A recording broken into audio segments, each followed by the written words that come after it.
우리 지난주 말씀을 잠깐 묵상하고 오늘 본문으로 들어가도록 하겠습니다. 지난주 말씀이 요한일서 4장 18절 말씀이에요. 두려움을 내쫓는 사랑으로, 이렇게 하나님 앞에 우리가 사랑으로 한번 서보자, 그런 개념으로 주님께서 아마 우리에게 주신 말씀이라 생각합니다. 요한일서 4장 18절을 다 같이 암송하겠습니다. 사랑 안에 두려움이 없고 온전한 사랑이 두려움을 내쫓나니 두려움에는 형벌이 있습니다. 두려워하는 자는 사랑 안에서 온전히 이루지 못하여 느리라. 아멘. 여러분들이 두려움을 갖고 살아간다 그러면 예수님을 사랑한다라는 그 고백 안에는 여전히 온전치 못한 사랑으로 서 있다. 이것을 우리에게 요한사도는 알려줍니다. 사랑의 사도라고 별명 붙은 요한사도는 특별히 요한복음이나 요한일서, 2서, 3서에서 사랑에 대하여 굉장히 많은 가르침을 주고 있어요. 대체 두려움 없는 사랑은 어떤 것인가? 어떻게 해야 그것을 우리가 가지고 또 우리 것으로 만들 수 있는가? 내 것으로 만들 수 있는가 하는 것은 첫 번째, 행함과 진실함으로 하는 사랑이어야 한다. 행함이라는 게 여러분들 말씀만 듣고 그걸 소화시키지 아니하고 그대로 내뱉어버리면 아무것도 될 수 없다라고 이야기하고 있습니다. 가르치는 말씀으로 예수님의 사랑 안에 거할 때에 그 사랑이 비로소 온전해진다라는 거죠. 예수님께서 우리에게 온전한 사랑으로 오셨어요. 주님께서 주신 계명이 뭐죠? 서로 사랑하라입니다. 이 사랑은 원수를 구별하고 사랑하라 이게 아닙니다. 좋든 싫든 나쁜 사람이든 좋은 사람이든 예수의 사랑을 품은 자는 그들을 긍휼히 볼 수 있는 사랑이 되어야 한다. 이것을 우리에게 요구하시고 가르치십니다. 주님께서 오셔서 우리에게 주신 사랑은 첫 번째는 뭐냐면 소망이 없는 존재에게 소망을 주신 사랑이라는 거예요. 하나님을 사랑하고 예수님의 가르침을 사랑하여 실천한다 그러면 죽었던 네 삶이 다시 살아날 것이고 생명을 얻을 것이다 라는 것을 가르쳐 주셨습니다.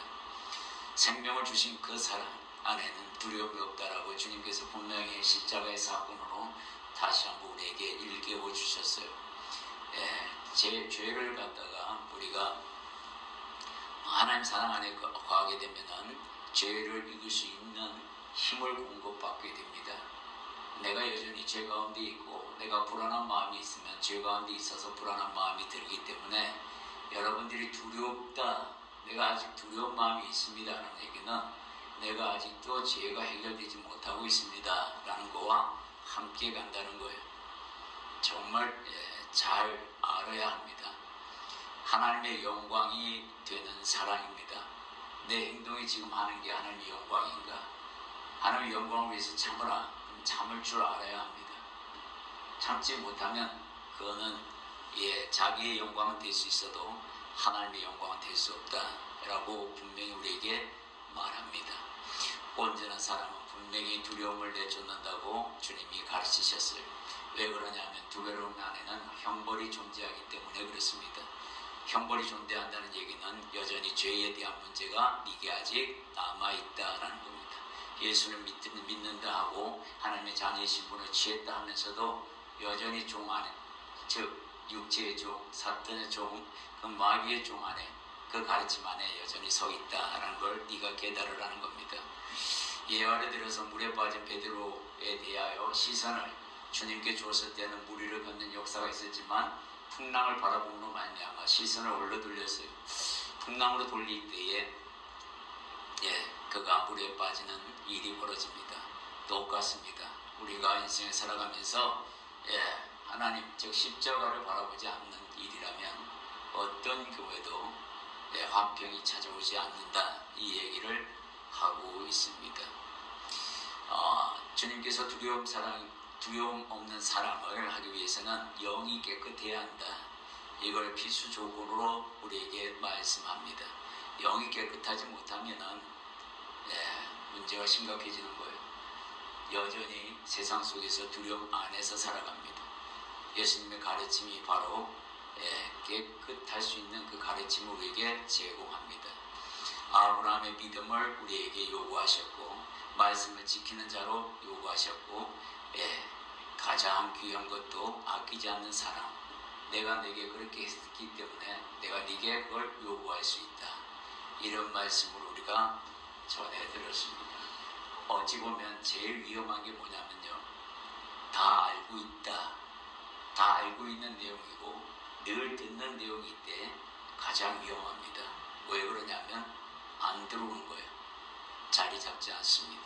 사랑 허다하게 들어온 사랑인데 또 무슨 사랑, 이렇게 되어버리면 마음에서 배척되고 그 사랑은 자리 잡을 수가 없는 겁니다.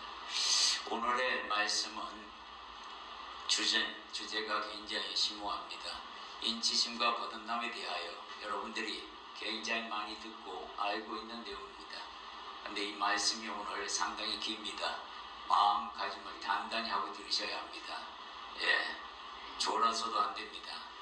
고린도후서 1장 22절의 말씀으로 인치심과 거듭남에 대하여 우리가 함께 봉독하도록 하겠습니다. 고린도후서 1장 22절 함께 있습니다.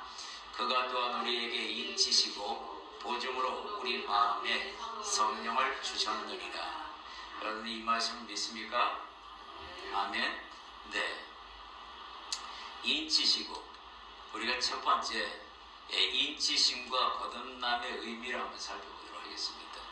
인치심이라는 것은 도장을 찍다, 이런 의미예요. 도장을 찍다. 여러분들 옛날에 이 노예가 내 것이다 할 때 가문에서 도장을 찍습니다. 그럼 그 도장 찍힌 노예는 평생 그 도장 찍힌 상태로 살아야 합니다. 지울 수가 없어요. 요즘이야 기술이 좋아서 지운다고는 하지만 그 당시 때는 인두로 지지어버리기 때문에 지울 수가 없는 겁니다. 하나님께서 우리에게 인치셨다라고 얘기하는 겁니다. 너는 내 것이야 라는 인치심을 이해하게 합니다.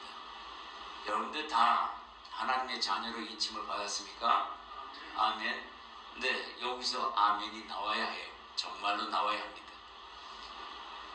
근데 문제는 뭐냐면 오늘 다 끝까지 가보면 나는 인침을 받은 줄 알았는데 야 이건 내가 착각했을 수도 있겠다, 이런 마음이 든다 그러면 다시 정립하시기 바랍니다. 여기에 보면은 인치심이라는 게 무슨 히브리어로 이 인치심에 대한 원어적 의미가 굉장히 중요한 게 있어요. 그건 하나는 뭐냐면 인치다. 더군다나 하나님이 인치셨다라는 얘기는 첫 번째는 소유권이 내게 있다라는 겁니다. 네가 아니라 나한테 있다라는 이야기를 하셔요. 그래서 하나님의 자녀라는 말씀을 할 수 있는 겁니다. 누구누구의 자녀, 이렇게 소유권을 하나님께로 돌린다는 뜻이고, 보증으로 성령을 주셨다라는 얘기는 우리가 여러분들 물건을 살 때 진짜를 받으면 보증수표가 나갑니다. 보증서가 딱 붙어 있어요. 이 물건이 진짜입니다라는 보증서죠. 함께 따라옵니다. 여러분들에게 하나님께서 성령을 그렇게 하셨다라는 겁니다. 성령으로 보증서로 너에게 성령을 네 안에 두었다, 이렇게 말씀하고 있어요. 세 번째 특권이 뭐냐면 보호입니다. 하나님의 자녀고 하나님의 소유권으로 되고 보증서로 성령을 인침을 받았다 그러면 이제부터는 하나님이 너를 보호한다는 겁니다. 우리가 보물을 보관함에 두습니다. 보물함에 둡니다. 그죠? 아주 귀중한 보물이 있어도 그렇습니다. 아무도 함부도 못 건들게 자물쇠를 잠가놓고 별짓을 다 하죠. 그런 것처럼 하나님께서도 우리에게 마귀가 손대지 못하도록 당신의 품 안에서 딱 보호하신다는 의미예요. 이게 인치심에 대한 부분입니다. 그러면 거듭남은 뭐냐? 인침을 받은 사람들이 변화된, 즉 마귀의 종의 신분에서 하나님의 자녀의 신분으로 바뀐 그 변화된 신분에 걸맞게 변화된 삶을 사느냐, 이게 거듭남입니다. 그러니까 인치심과 거듭남은 함께 가는 겁니다. 따로 가는 게 아니에요. 그래서 이거는 하나님이 내가 너에게 내 자녀고 내 소유권을 내 보증으로 성령을 네 안에 두었고 너를 보호한다 라는 그 인치심의 결과로 내가 어떻게 응답하냐면 그 힘에 의지하여 내가 거듭나겠습니다 라는 겁니다. 이게 함께 가지 않으면 문제가 심각해지는 겁니다. 자, 그러면 우리가 하나하나 다시 더 자세히 살펴보면 두 번째는 인치심과 거듭남의 특징이 뭐냐라는 거예요. 첫 번째는 뭐냐면 결코 지워지지 않는다는 겁니다. 여러분들이 지금 인침을 받았어요. 받았다고 가정합시다. 예를 들어서 진짜로 받았는지 안 받았는지는 하나님만이 아시고 내 자신이 또 알겠죠. 자, 그러면 이 인침은 죽을 때까지, 하나님의 나라에 갈 때까지 내가 무슨 짓을 하더라도 용서받고 하나님의 나라로 간다는 사실입니다. 이게 엄청난 특권이죠. 이게 그렇게 되면 뭐냐 그러면 그러면 나는 이제 마음 놓고 살아도 되겠네요. 아니요, 뒤에 가보면 그게 그렇지 않습니다. 지금은 이 하나의 특권이 그렇다라고 소개해드리는 겁니다. 시편 2장 7절에 보면 2편 7절에 보면 내가 여호와의 명령을 전하노라. 여호와께서 내게 이르시되 너는 내 아들이라 오늘 내가 너를 낳았도다. 부모가 자식을 버릴 수 없습니다. 자식은 부모를 떠날 수 있어도 자식은 절대로 자기가 낳은 자식을 버릴 수 없는 존재입니다. 이와 같이 하나님도 내가 너를 낳았다. 이 말은 무슨 말이요? 내가 너를 자녀 삼았기 때문에 너는 하나님의 자녀라는 그 인침을 받아서 영원히 지워지지 않을 것이다. 이 이야기를 함께 하고 있는 겁니다. 두 번째는 뭐냐면 담대함을 얻습니다. 삶을 살아가는 데 있어서 담대함을 얻게 됩니다. 시편 기자는 뭐라고 얘기하냐면 시편 31편 24절에 보면 여호와를 바라는 너희들아 강하고 담대하라. 하나님의 자녀로서 하나님을 바라보는 즉 이 땅에서의 삶은 여러분들 나이하고 관계없어요. 이 땅에 사는 우리 영혼들은 다 어린아이들입니다. 우리가 어렸을 때 누구에 의존합니까? 부모에게 의존합니다. 부모의 손을 잡고 있다가 잠시 떨어졌다가 부모가 안 보이면 아이는 웁니다. 그죠? 왜냐하면 두려움이 든 존재가 나타나기 때문에 그렇죠. 하나님이 우리를 당신의 자녀로 삼았고 내가 너를 끝까지 보호하리라는 그 약속이 인침과 함께 있기 때문에 너는 담대하게 살라라고 분명하게 우리에게 이야기합니다. 이건 축복입니다.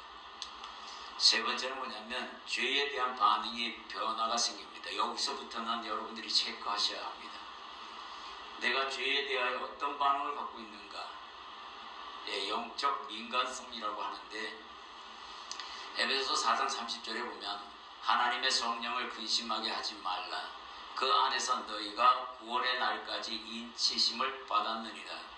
구원의 날까지 인침을 받았다는 얘기는 사라지지 않는다는 얘기를 하고 있습니다. 그러니까 죄에 대하여 민감하게 살아라 라고 합니다. 이 땅의 삶의 결과로 우리가 하나님 앞에 어떻게 서느냐에 따라서 모양이 달라집니다. 어떤 옷을 입고 있느냐 그건 여러분들이 아마 알 겁니다. 거듭나지 않는 사람은 죄를 지어도 거듭나지 않았는 사람은 사회적인 체면이라든가 어떤 이익이나 손해를 따지게 됩니다. 그리고 그것을 가지고 걱정을 하지만 하나님의 자녀는 죄를 지었을 때 제일 먼저 반응하는 게 성령님의 걱정을 이야기합니다. 거부감, 죄에 대한 거부감이 내 안에 확 섰다 그러면 그 사람은 인침을 받은 사람입니다. 죄를 지었는데도 이게 죄인지도 아닌지도 모른다. 그 안에는 성령이 없다는 얘기입니다. 그렇기 때문에 죄를 짓기 전이나 죄가 뭔지도 모르고 하나님 앞에 구하는 게 이게 죄인지 뭔지 똥오줌 못 가리는 그런 신앙은 그 안에 성령이 없는 겁니다. 온갖 더러운 걸로 가득 차 있는 존재라는 거예요. 죄를 지었을 때 마음속에 성령의 거부감이 생기고 근심이 생기면 내가 하나님을 걱정하게 했구나 라는 마음이 생기면 그 사람에게는 성령이 있는 사람입니다. 네 번째는 하나님을 향한 친밀한 고백이 일어납니다. 이 고백이 우리가 사도 바울이 뭐라고 얘기하냐면 로마서 8장 15절을 보면 너희는 다시 무서워하는 종의 영을 받지 아니하고 양자의 영을 받았으므로 우리가 아빠 아버지라 부른다고 이야기합니다. 아빠 아버지 어떤 신을 두고 우리가 이 땅에서 여러분들 저기 온갖 잡신들 다 있는 우상 숭배하는 사람들에게 물어보십시오. 자기가 믿는 신에게 아빠 아버지라고 부른 사람 있는지 그렇게 부르게 하는 신이 있는지. 유일하게 하나님만이 이것을 허용하셨어요. 나 너랑 친밀해지고 싶다. 저들은 뭘 갖다 바쳐야 움직이는 것처럼 말합니다. 우리는 갖다 바치는 게 없어요. 그냥 오는 겁니다. 하나님의 사랑은 그런 사랑이었어요. 완전히 이 말씀은 완전히 법적으로 얘기하자면 우리가 호적을 떼어봅니다. 그러면 내가 누구 밑에 누구의 자녀로 되어 있는지 다 알게 됩니다. 그런 법적 권한을 부여하셨다는 거예요, 우리에게. 그래서 친밀감이 있다는 거예요. 이제는 종의 신분이 아니라 자녀의 신분으로 바뀌었기 때문에 하나님을 아버지라 부를 수 있는 친밀, 그렇게 됐다는 거예요. 여러분도 입으로 하나님을 아버지라고 부릅니다. 근데 그게 진짜 내 안에서 우러나는 아버지인지 아니면 앵무새로 말하는 아버지인지 남들이 이야기하라니까 하는 건지 확인하셔야 합니다. 다섯 번째는 말씀에 대한 수용력과 갈망이 생깁니다. 이거 안 생기면 의심해야 합니다. 베드로전서 2장 2절에 보면 함께 있습니다. 갓난 아기들 같이 순전하고 신령한 것을 사모하라. 이는 그로 말미암아 너희로 구원에 이르도록 자라게 하려 합니다. 아이가 우유를 먹지 않습니다. 거부를 합니다. 그럼 그 아이는 굶어 죽습니다. 그죠? 똑같습니다. 하나님의 말씀을 보라. 분명히 말씀합니다. 근데 안 봐요. 근데요, 난 세상 일이 더 바빠서 볼 시간이 없대요. 제가 그렇게 늘 마음에 드는 말이 뭐냐면 너무 바빠서 하나님 말씀 볼 시간이 없다. 끝내 그 사람 아팠어요.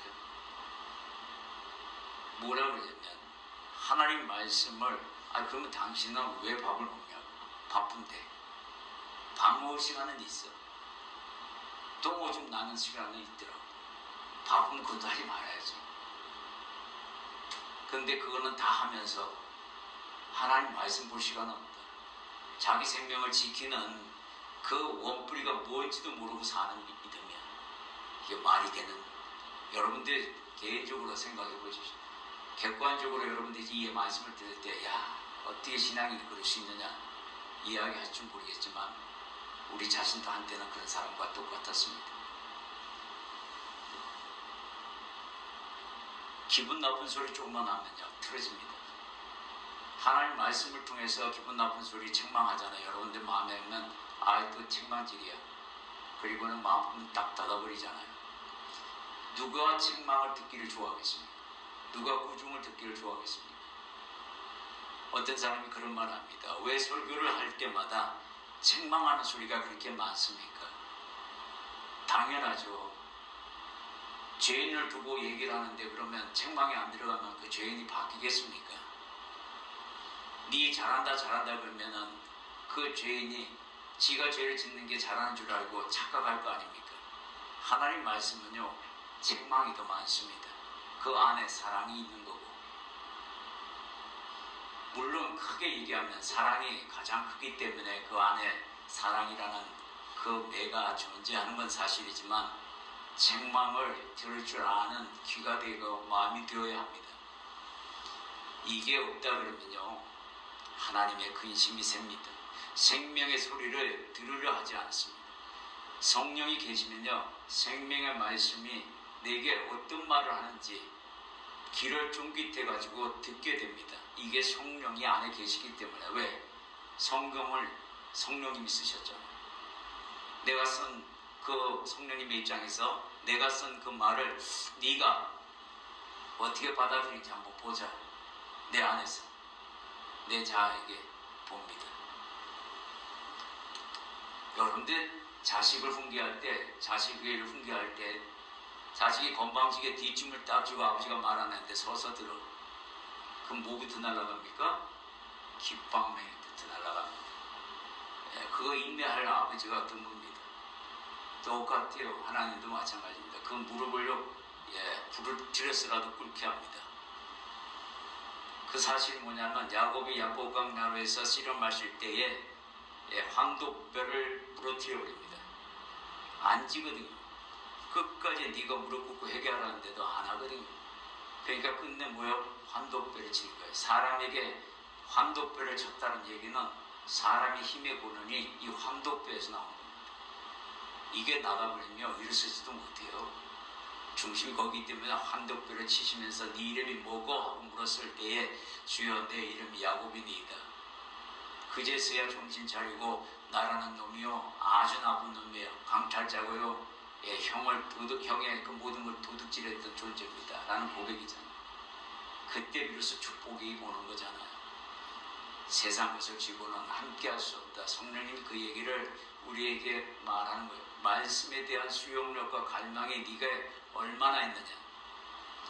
교회에서 정말 1년 동안 일도 해봅시다. 남들 눈치 보고 하는 사람 있으면 안 됩니다. 완도 올라가는데 아유 집사가 돼서 권사가 돼서 아유 해야지 이런 마음으로 성경 보는 거 아니에요. 성경은 진실하게 봐야 하는 겁니다. 다음에는 인치심이 언제 오느냐, 어떻게 오느냐, 어떻게 이루어지냐, 이걸 여러분들이 다 알고 있습니다. 언제 받는지 그것을 한번 우리가 살펴보겠습니다. 성경 분명히 뭐라 그러냐면 예수 그리스도를 나의 주로 온전히 고백하고 그분의 통치 아래 들어갈 때에 주어지는 것이다 라고 이렇게 풀어서 주석가들은 편하게 해석을 합니다. 이 말씀 하나하나 우리가 살펴보도록 하겠습니다. 에베소서 1장 13절 말씀 먼저 같이 봉독합니다. 함께 있습니다. 그 안에서 너희도 진리의 말씀 곧 너희의 구원의 복음을 듣고 그 안에서 또한 믿어 약속의 성령으로 인치심을 받았느니.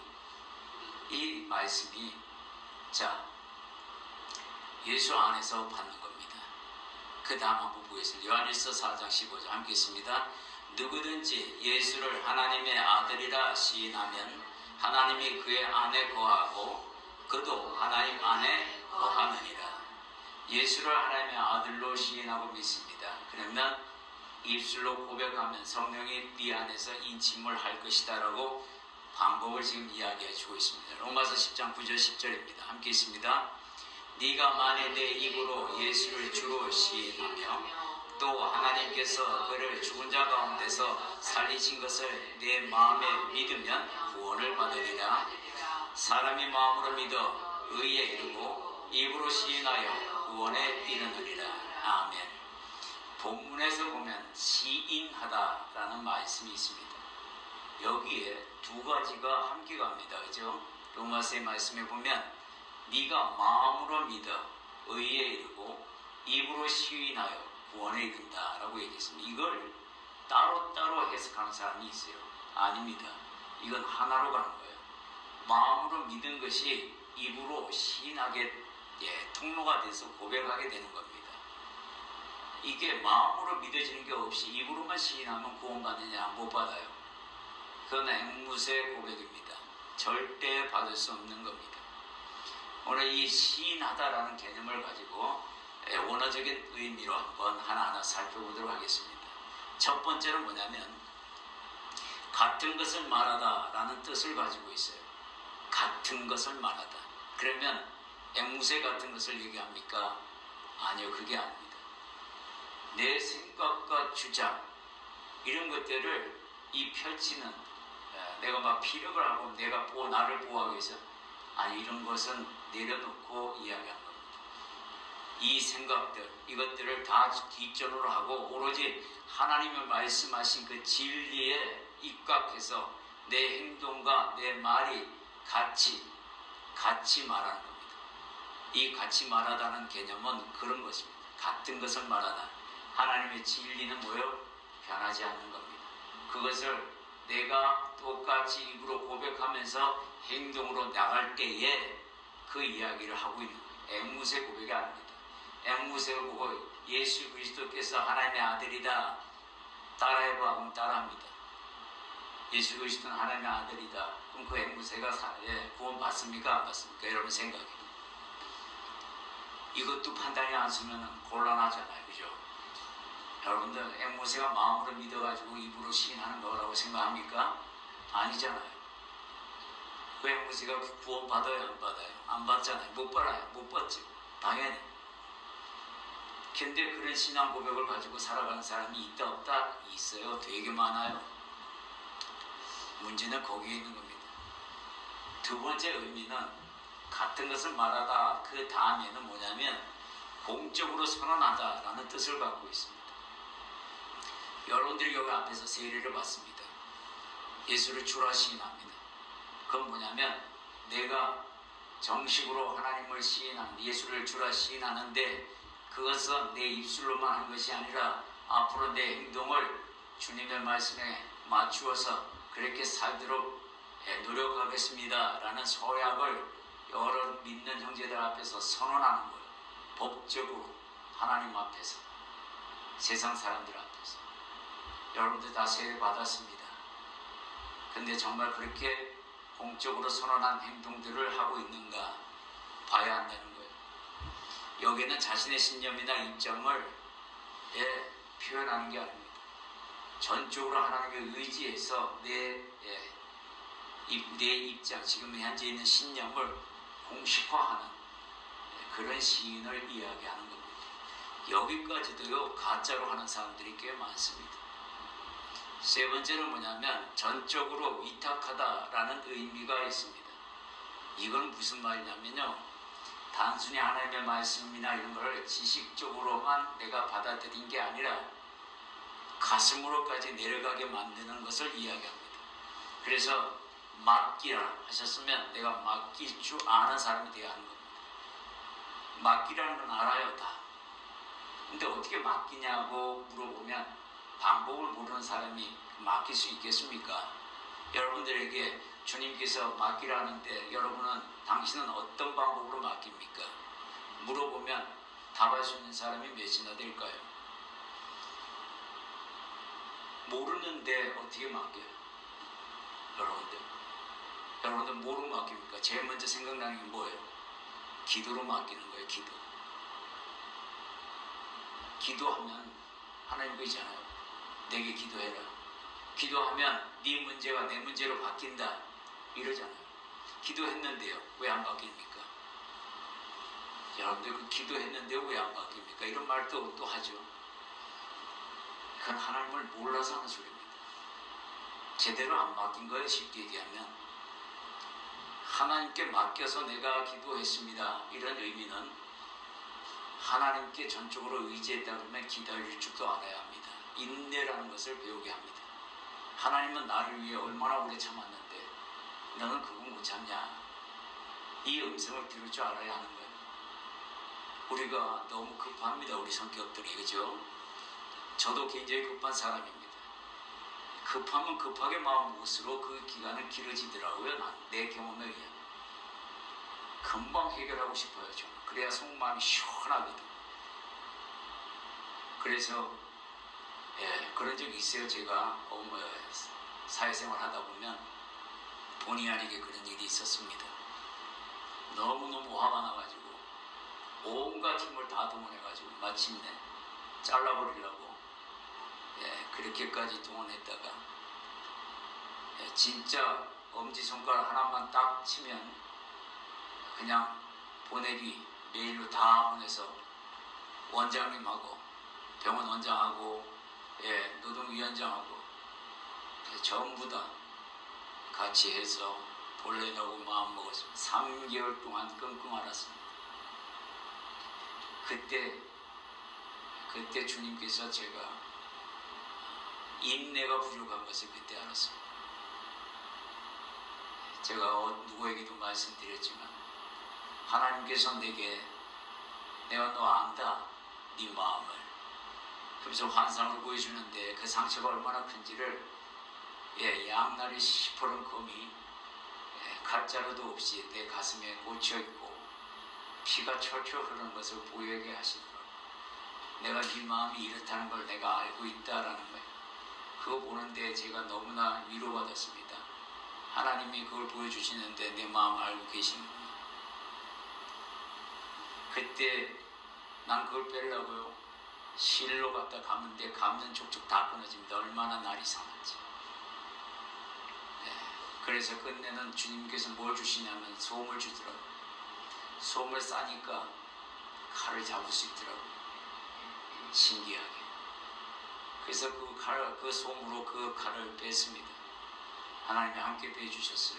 이게 위탁입니다.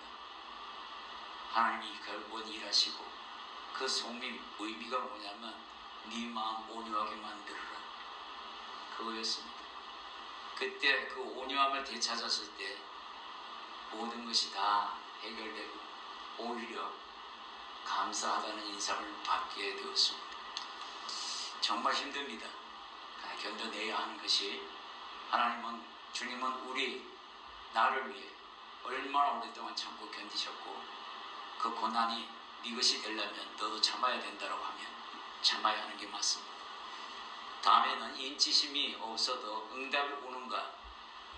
여러분, 인치심이 없는데도 응답이 올까요? 옵니다. 이게 문제예요. 정말로. 마태복음 10장 1절에 보면은, 또 누가복음 9장 1절, 우리 다 한 목소리로 공감합니다. 예수께서 그의 12 제자들을 부르사 더러운 귀신을 쫓아내며 모든 병과 모든 약한 것을 고치는 권능을 주시니라. 예수께서 12 제자를 불러 모으사 모든 귀신을 제어하며 병을 고치는 능력과 권위를 주시고, 다 줬어요. 12 제자가 나가가지고요, 귀신을 내쫓고 병든 자를 고쳤습니다. 여기 누가 있었어요? 가룟 유다도 있었습니다. 가룟 유다가 인침을 받지 않았는데도 이 일을 행했습니다. 12 제자가 다 행했다고 얘기합니다. 누가복음 10장 17절에 보면 70인이 기뻐하며 돌아와 이르기를, 주여 주의 이름이면 귀신들도 우리에게 항복하더이다. 이게 무슨 말이냐면, 왜 인침을 안 받았는데도 이들이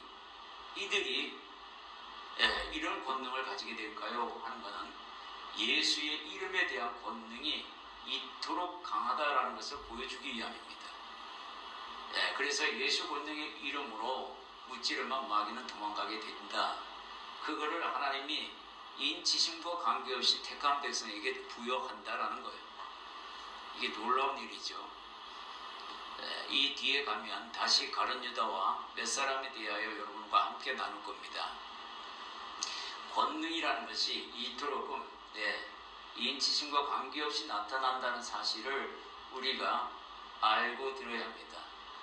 귀신을 내쫓는 능력이 있다고 해서 그 사람에게 성령이 안에 내주되어 가지고 그걸 행사하느냐, 그게 아니다라는 거예요. 하나님이 권능을 그냥 부어줬을 뿐이다라는 것을 이야기합니다.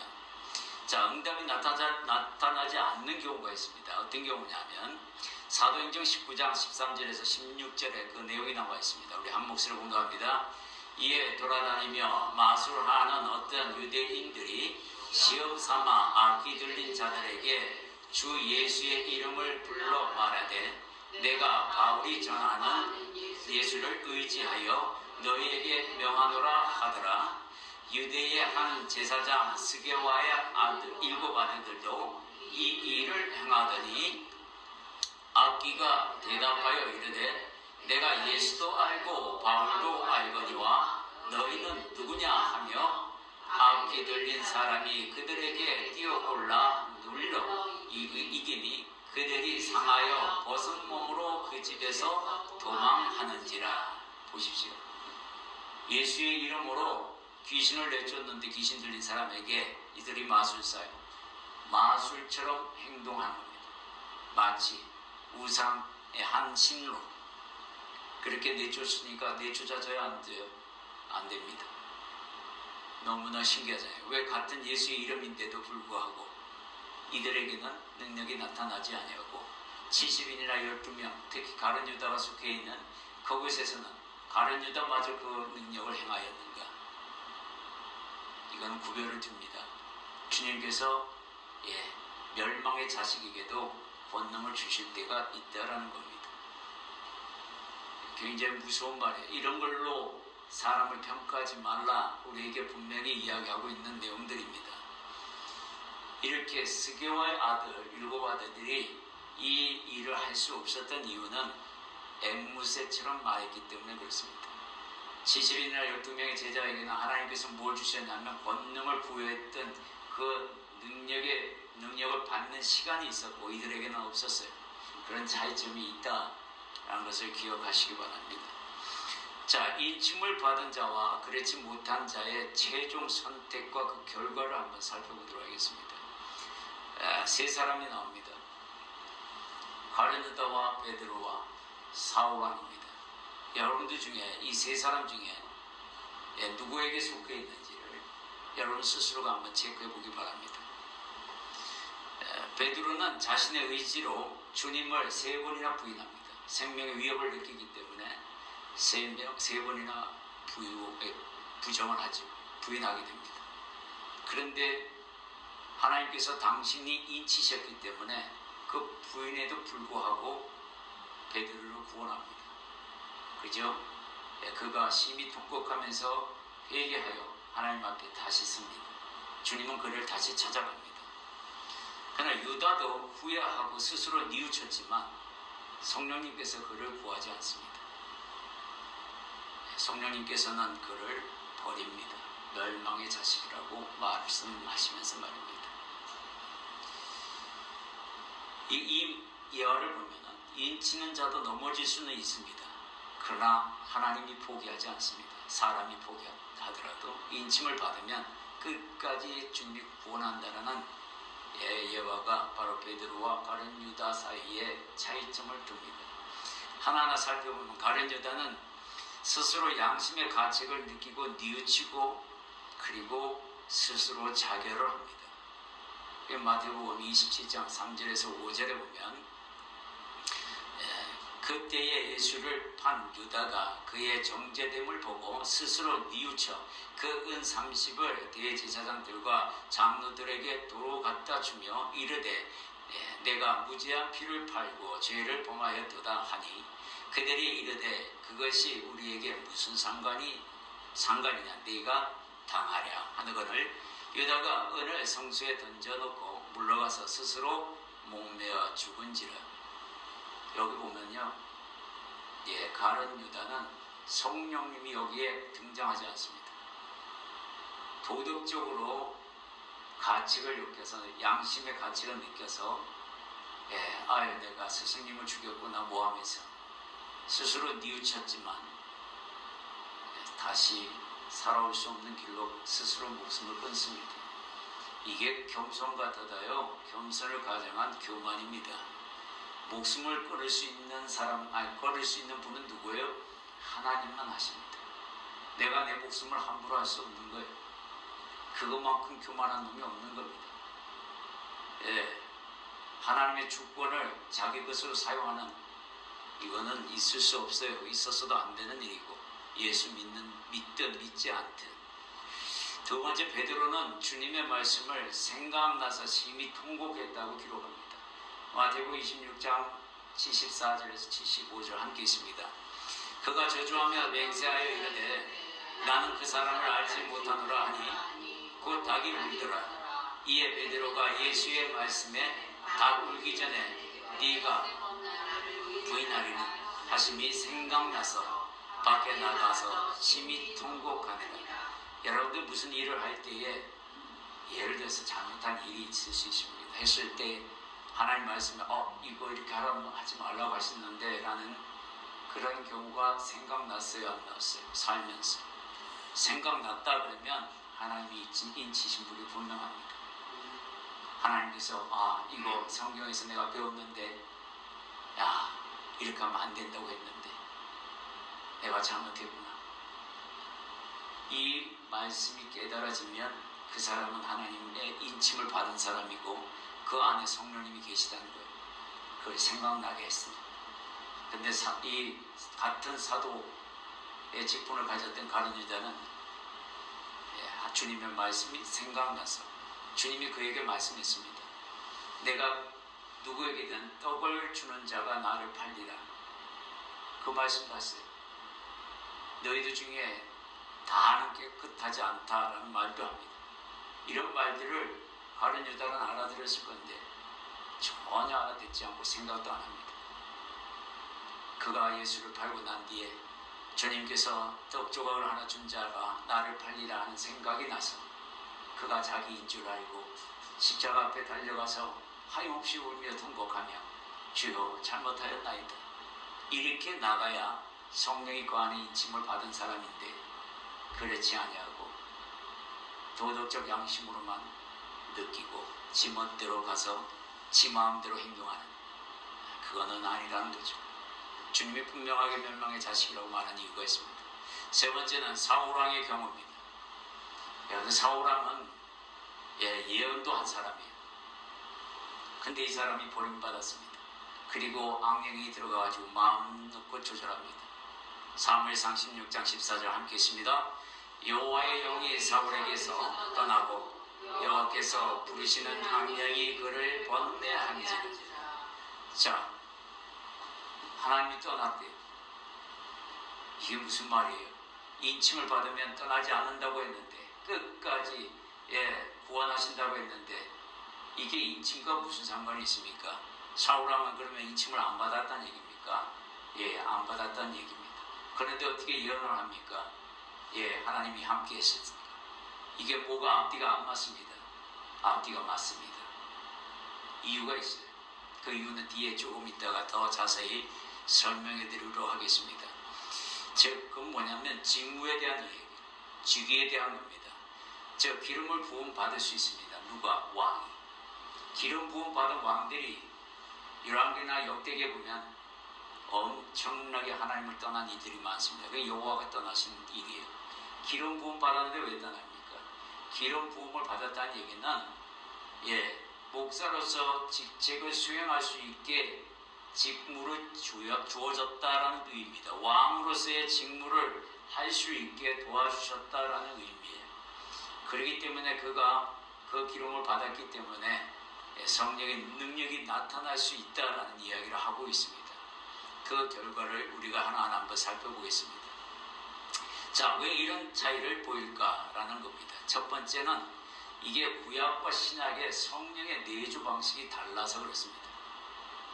구약에서는 성령의 임재가 내주하는 것이 아니라 밖에 계셨다는 얘기를 합니다. 누가복음 2장 25절에 정확하게 표현합니다. 우리 누가복음 2장 25절 우리 한 목소리로 봉독합니다. 예루살렘에 시므온이라 하는 사람이 있으니 이 사람은 의롭고 경건하여 이스라엘의 위로를 기다리는 자라. 성령이 그 위에 계시더라. 성령이 안에 계시는 게 아니라 위에 계신다고 표현합니다. 옆에 계시거든. 왜 이런 일이 벌어지냐면 예수님께서 이 땅에 오셔서 아직 대속의 이 큰 일을 행하지 않았기 때문에 내 안에 내주 특별한 경우 엘리야나 이렇게 여호수아 같은 모세와 같은 분들은 다릅니다. 거기다 같이 비교하면 안 돼요. 특별한 경우는 내주하셔서 구원을 하셨지만 대충 보편적으로는 이렇게 하나님의 영이 그들 위에 임하였다라는 표현을 합니다. 제사장도 마찬가지입니다. 기름 부음을 받고 왕도 마찬가지입니다. 기름 부음 받았어요.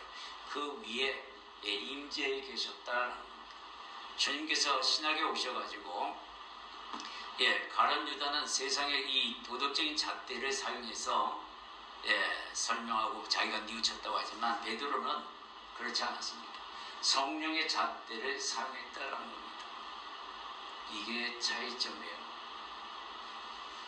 왜 그러냐면 성령께서 우리 안에 계심으로 말미암아 예수님께서 우리에게 가르치고 공부한 것들을 생각나게 하신다고 그랬거든요. 분명하게. 그러니까 여러분들이 말씀이 생각난다 어떤 일을 했는데 그러면 그거는 성령으로 인침을 확실히 받은 존재입니다. 그렇기 때문에 자부심을 가져도 돼요. 내 안에 성령의 불이 있다라는 것만 가지고도 내가 살아가는 가치가 충분합니다. 이거 생각나는 거 굉장히 중요한 포인트라는 거예요. 그렇기 때문에 이런 차이들이 있다.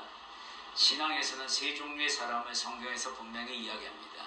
세 종류의 사람은 첫 번째는 성령이 내주에 있는 사람이에요. 성령이 내주에 있다. 요한복음 14장 14절에 14장 16절 17절에 보면 우리 이런 말씀이 기록되어 있습니다. 함께 있습니다. 내가 아버지께 구하겠으니 그가 또 다른 보혜사를 너희에게 주사 영원토록 너희와 함께 있게 하리니 그는 진리의 영이라 세상은 능히 그를 받지 못하나니 이는 그를 보지도 못하고 알지도 못합니다. 그러나 너희는 그를 아나니 그는 너희와 함께 거하시며 또 너희 속에 계시겠습니다. 하나님께서 예수님께서 십자가의 모든 고난을 대속으로 하시고 우리에게 보혜사 성령을 선물로 보증으로 주신다라고 분명히 말씀했습니다. 그리고 그것이 언제까지 가냐면 영원토록 너희와 함께하리라. 이 말씀이 갑니다. 성령이 임재하는 사람에게 주어지는 특권입니다. 하나님께서 그렇게 우리에게 말씀해요. 성령이 내주에 있는 사람. 저와 여러분은 다 그 사람인 줄 믿습니다. 두 번째는 깨끗함을 받았으나 성령이 없는 텅 비어있는 사람입니다. 이게 어느 경우인지 마태복음 12장에 아주 자세히 설명하고 있습니다. 43절에서 45절 함께 있습니다. 더러운 귀신이 사람에게서 나갔을 때에 물 없는 곳으로 다니며 쉬기를 구하되 쉴 곳을 얻지 못하고 이에 이르되 내가 나온 내 집으로 들어가네 하고 와보니 그 집이 비고 청소되고 수리되었거늘 이에 가서 저보다 더 악한 귀신 7을 데리고 들어가서 거하니 그 사람의 나중 형편이 전보다 더욱 심하게 되리라. 여기 보면요 이렇게 이야기하고 있어요. 그죠? 세상에 속이 완전히 이 사람은 어떻게 해서 속이 다 청소되었는지는 설명 안 해도 우리가 압니다. 귀신 들린 자가 예수 그리스도 앞에 가서 예수 그리스도를 믿는 자들에게 앞에 가서 예수 그리스도의 능력으로 깨끗함을 받았습니다. 그리고 돌아간 거예요. 예수를 주라 영접하지 않고 그 마음에 텅 깨끗하게 소진하고 갔습니다. 그런데 그 사람 안에 있던 귀신이 나갔다가 물 없는 곳, 이 물 없는 곳이라는 것은 성령이 없는 곳을 찾아다니다가 못 찾고 돌아왔다는 얘기예요. 내가 갔던 그 집에는 없으니 내가 다시 가야겠다 하고 갔더니 진짜 깨끗하게 소진되어 있고 성령은 없더라. 가만히 들어가는 거. 이게 가룟 유다가 이렇게 해당이 됩니다. 예수님 아래에서 제자로 늘 하나님의 말씀을 깨끗하게 듣고 그렇게 있는데 마귀가 뭘 했습니까? 예수를 팔 생각을 넣었더라. 그리고 난 뒤에 예수님이 돈으로 보이니까 마귀가 그 안으로 들어갑니다. 이게 우리 예수를 믿는 사람들 중에 있다는 거예요. 이게 성전을 매일 찾아서 마음은 깨끗하고 하나님의 말씀을 열심히 들어서 하나님께서 깨끗하게 소진시켜 줬는데 나가가지고는 지멋대로 사는 거예요. 그때 보여 마귀가 그에게 어떤 생각을 넣든 간에 자유롭게 넣습니다. 그리고 다음날 와가지고요, 그 다음 주 와서 이 성전에서 생각해 보니까 내가 너무 했거든. 또 울면서 얘기합니다. 깨끗함을 또 받아요. 또 나와요. 또 더럽혀요. 이걸 평생 반복하다가 끝내 멸망합니다. 성령이 내주되지 않는 자는 구원 못 받아요. 여기 지금 세 종류라고 그랬는데 두 번째 종류부터는 구원 못 받습니다. 빨리 예수를 나의 주님으로 온전히 영접해야 되는 거예요. 세 번째는 뭐냐면 마음이 여전히 세상의 욕심으로 가득 차 있는 사람이 있습니다. 이런 사람은 문제 심각한 겁니다. 로마서 8장 6절에서 7절 함께 했습니다. 육신의 생각은 사망이요 영의 생각은 생명과 평안이니라. 육신의 생각은 하나님과 원수가 되나니 이는 하나님의 법에 할 수도 없습니다. 여기에 해당된 사람들 많아요. 내가 지금 이 세 종류의 사람은 믿음을 가진 사람들 중에 이 세 종류의 사람이 있다는 겁니다. 성령이 있다고 착각하고 사는 사람, 마음이 텅 비어 깨끗하게 소진되어 있는 사람들이 주로 갖는 착각입니다. 굉장히 열정이 많죠. 그럼 밖에 나오면 또 뭐예요? 예수는 뒤로 가고요. 필요할 때는 완전히 기복신앙입니다. 필요할 때만 예수 찾고 즐겁고 좋을 때는 그럴 때는 예수가 없습니다. 예수 믿었다는데도 여전히 세상에 남아 있습니다. 못 받아요. 진짜 못 받습니다. 이게 착각하면 안 되는 거예요. 육신의 생각은 하나님과 원수가 되는데 그 생각 가지고 어떻게 구원 받아요? 받을 수 없잖아요. 여러분도 잘 알잖아요. 그죠? 뭐 설명이 필요 없잖아요. 거듭나야 된다는 이야기를 하고 있습니다. 너 안에 성령이 있잖아. 예, 거듭나야지. 거듭난 걸 내게 보여. 이 얘기잖아요. 그런데 좀 더 생각해보고요. 이게 문제가 되는 겁니다. 자, 이제부터 제가 하나하나 체크해보는 방법을 알려드립니다. 이 중에서 하나하나 여러분들이 해당이 되는지 안 되는지를 체크하시기 바랍니다. 첫 번째, 고린도후서 13장 5절에 이런 말씀이 있어요. 너희는 믿음 안에 있는가? 너희 자신을 시험하고 너희 자신을 확증하라.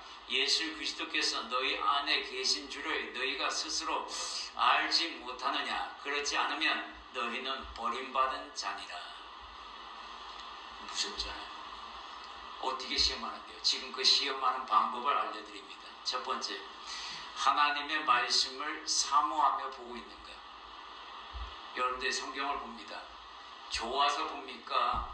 남들이 읽으라고 하니까 보입니까? 아니면 4대에 걸쳐니까 4개의 위대한 책이라고 4개 중에 하나 성경입니다. 그 성경을 읽어봐야 한다. 평생에 한 번은. 그래서 읽는 겁니까? 구별하셔야 합니다. 좋아서 하는 것과 구별해야 한다라고 제가 써놨는데 여러분들 사역도 마찬가지입니다. 내가 잘하는 걸로 하나님 앞에 달란트를 여겨서 드리는 것도 물론 귀한 일이지만 하기 싫어도 해야 하는 경우가 있습니다. 그때는 그게 헌신입니다. 그게 진짜 헌신이에요. 좋아하는 것은 누구나 할 수 있어요. 좋아하지 않는 거, 내가 정말 힘든데 해야 할 수밖에 없는 거, 교회가 요구하니 가야 되는 거, 이거 해야 한다. 이게 말씀을 사모한 사람의 행동이라는 겁니다. 정말 네가 말씀을 사모하고 있느냐? 예, 하나님. 여러분들을 여기에 왜 오셨습니까? 큰 교회도 많은데, 이미 세워진 교회도 많아. 그런데 이 작은 교회에 오면은 다 들통나는데, 내 신앙의 상태가 목사 눈에 다 들통나는데, 성도들 눈에도 다 보이는 텐데, 아우 불편해서 못 견디겠다. 그럴 수 있습니다. 근데 그 불편한 걸 하나님이 아시면 돼. 하나님께서 내가 부족한 게 많아서 이곳에서 내 잘못된 것들을 보고 고치라는가 보다. 그 믿음으로 오면요 다 됩니다. 하나님의 말씀이 역사하는 걸 보게 돼요. 큰 교회 가면요 안 보입니다. 왜? 잘하고 있는 것 같거든요. 남들 속에서 붙여가지고 아픈 줄도 몰라요. 마취돼서. 근데 이런 데 오면요 들통납니다. 아주 민낯이 샅샅이 드러나죠. 못 견디면 나갑니다. 3분이 나갔어요. 제가 분명히 얘기하지만 민낯이 부끄러워서 나갔습니다. 미치지 마세요. 사실입니다. 부끄러워서 나가게 되더라고요. 하나님 앞에 언제까지 그런 부끄러운 모습으로 계실지는 모르겠지만 여하튼 간에 하나님의 말씀을 많이 아는 거 하나님 그거 별로야. 가슴으로 살아 움직이지 않는 말씀 지식입니다. 머리 좋은 사람은요 금방 외워요. 여기에 뭐라고 돼 있어요? 사모해서 보는 거예요. 좋아서 보는 거하고 다르다는 거예요. 두 번째는 말씀을 적용하고 있는가. 여러분들에게 오늘 여러분들에게 이런 말씀을 합니다. 인침에 대하여 말하고 거듭남에 대해서 말합니다. 그러면 자 부부관계, 부자관계, 부모관계 또 모든 일에 있어서 하나님을 우선으로 순위하는 것, 이들 관계에서 내가 정말 부인하고 사는가. 누가복음의 9장 23절에 보면 또 무리에게 이르시되 아무든지 나를 따라오려거든 주님께서 여기 보면 제자들만 얘기한 게 아니라 무리들에게 얘기했어요. 너희들 중에 나를 따라오고 싶거든, 이 얘기입니다. 자기를 부인하고 날마다 제 십자가를 지고 나를 따라야 할 것이다. 이 무슨 말이에요? 여기에서 자기를 부인한다는 말은요, 네 생각 버려, 이 얘기입니다. 너 인간적인 생각 버려야 해. 그래야만 나와 함께 할 수 있어. 그런데요, 말씀을 적용해서 살기가 왜 그렇게 힘들지? 사실은 쉬운 말로 써놨고 쉬운 말로 명령하셨는데도 불구하고 우리는 어렵습니다. 부모를 공경하라. 아니, 부모를 죽이라는 것보다 더 쉽잖아요. 부모 공경하는 게. 근데 우리는 날마다 어떻게 부모의 속을 삭이면서 죽이고 있잖아요. 성질이 납니다. 우리가 흔히들 말하는 욱이라고 그러죠, 그죠? 이거 부인 안에서 생기는 겁니다. 열받으면 튀어나오죠. 저도 과거에 그랬어요. 그래서 아내하고 많이 다투기도 했습니다. 그렇다고 오해하지 마십시오. 늘 다투고 사는 건 아니고 1년에 한두 번 살았다는 거지. 그렇게 그때마다 제가 갖는 게 뭐냐면요, 후회. 자기를 부인하지 못하니 자기 십자가가 없는 거죠. 내가 있잖아요, 미운 놈이랑 같이 3개월 동안 그 끙끙 앓으면서 하나님이 해답을 줄 때까지 정말 회사 다니기도 싫어지는데, 아마 저와 같은 상태에 있었던 분도 여기 계시거든요. 충분히 이해합니다. 그런데요, 주님이 뭐라고 하시냐면, 야, 그거 네 십자가야. 왜냐면요, 이거 내가 나를 부인하는데 얼마나 힘든지 몰라요. 상대방 둘째치고 내 마음에서 일어나는 이 욱하는 게 너무너무 끄기 힘든 거예요. 이거 미치겠다. 이걸 없애고 싶은데 안 자꾸 생기는 거, 보기만 하면 생기고 우라통이 터지는데 어떡하라고. 근데 이게 십자가처럼, 하나님의 십자가, 예수님의 십자가 어떻게 고통이잖아요. 고통. 이거 감내하라는데, 와, 정말 감내가 힘들더라고요. 근데요, 끝내는 인내가 이기더라고요. 제 경험은 그렇습니다. 야, 이게 십자가를 져야 되는구나. 그게 가장 큰 게 인내입니다. 정말 힘듭니다. 알아요. 우리가 옆에서 해줄 수 있는 거는 중보기도밖에 없습니다. 해답이 없어요. 하나님만이 하실 수 있고, 내가 하나님께 더 가까이 가야 되는 도구를 쓸 수밖에 없는. 세 번째는 하루에 단 한 번이라도 십자가 앞에 무릎 꿇고 기도하는 거예요. 기도하는 시간이 있어야 합니다. 전능하신 하나님 앞에 내가 오늘 하루도 한 번이라도 무릎을 안 꿇고 그렇게 살았다. 대단한 사람입니다. 예, 하나님보다도 더 능력 있는 사람입니다. 전능자를 부르지 않고 찾지 않는데 그 시간을 무사히 보냈다. 우와, 이 사람 대단한 사람입니다. 그렇게 살지 마십시오. 주님께서요, 내가 너를 어떻게 사랑했는데, 내가 지금 너를 어떻게 지켜보고 있는데 넌 왜 내 앞에 안 오니? 그 음성 들으면 안 됩니다. 네 번째는 예배가 즐거움과 귀찮은 거야. 이거 중요한 사항이에요. 예배, 여러분들 올 때, 야, 오늘 무슨 말씀 제가 다 띄워놓습니다. 아니, 돼지 인치심까지 거듭나. 아유, 또 뻔하지 뭐, 우리 목사님. 오늘도 여러분 충질하고 간질하시겠네. 이런 마음 갖고 오면요, 은혜 안 됩니다. 인치심? 아니, 인치심이, 내게 인치심이 있었나? 내가 거듭났나? 그리고 한번 읽어보는 거예요. 하나님 뭘 요구하려고 이렇게 준비시켰지? 이런 마음으로 예배를 참석해야 한다. 아주 쉽게 얘기하면 그렇다는 거예요. 다섯 번째는 굉장히 중요한 말씀인데, 형제를 사랑하고 있는가? 여러분들, 형제를 미워하는 사람 딱 보면 알죠. 행동에서. 그죠? 여기서 피를 나는 형제들도 마찬가지고 믿음의 형제들도 마찬가지입니다만은, 성령의 불이 있으면 그 미움은 태워지고 없어집니다. 그러니까 사랑을 할 수밖에 없어요. 근데 사랑하는 척 안 됩니다. 진심으로 사랑해야 됩니다. 요한 1서에 보면 2장 9절에서 11절에 아주 귀한 말씀이 있습니다. 우리 한 목소리로 공감합니다. 빛 가운데 있다 하면서 그 형제를 미워하는 자는 지금까지 어둠에 있는 자요, 그의 형제를 사랑하는 자는 빛 가운데 거하여 자기 속에 거리낌이 없으니, 그의 형제를 미워하는 자는 어둠에 있고 또 어둠에 갈 곳을 알지 못하나니, 이는 그 어둠이 그의 눈을 멀게 하였습니다. 마태복음 5장 22절 함께 있습니다. 나는 너희에게 이르노니 형제에게 노하는 자마다 심판을 받게 되고, 형제를 대하여 라가라 하는 자는 공회에 잡혀가게 되고, 미련한 놈이라 하는 자는 지옥불에 들어가게 되리라. 여기에 주님이 형제 사랑으로 당신의 말씀을 지키는지 안 지키는지 보겠다는 겁니다.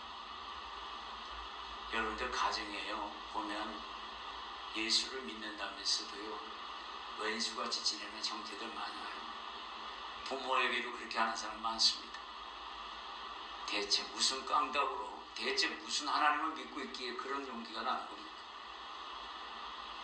하나님이 그토록 귀히 여기라고 했는데 나는 하나님 말씀보다 더 위에 있어요. 제 마음이, 제 기분이 하나님보다 더 위입니다. 그거하고 다른 게 뭐예요? 우리 정말 달라져야 합니다. 정말 하나님 성령님이 내 안에 계시다는 내 입술로 고백하며 살면서도 그게 없다면요 정말 문제 심각한 거예요. 세상이 왜 지금 이렇게 어렵습니까?